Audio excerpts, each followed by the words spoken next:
सोचो अगर आपको 51 लाख की लॉटरी लग जाए तो पहले ये देखिए।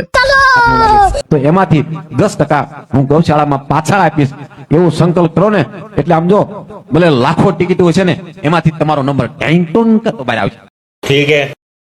A few moments later. शाबाश बेटा।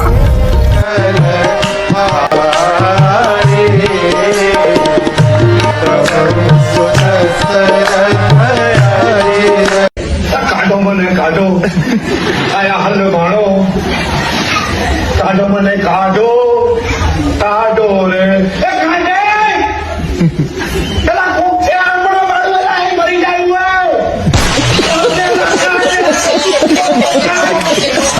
A few moments later.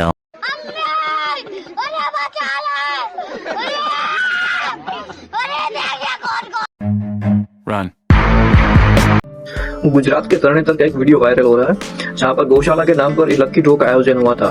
Draw का टाइम था सुबह 11 बजे तक का, लेकिन रात के बज गए थे 11। लोग वेट करते करते गुस्सा हो गए और उसके बाद जो हुआ वो आपने देखा ही। गुस्सा कंट्रोल से बाहर हो गया और कुछ लोगों ने ऑर्गेनाइजर को मारा पीटा भी और बाद में स्थिति संभालने के लिए पुलिस को भी आना पड़ा। आपकी क्या राय है इस वीडियो पर? कमेंट में जरूर बताना और आए हो तो सब्सक्राइब करके जाना।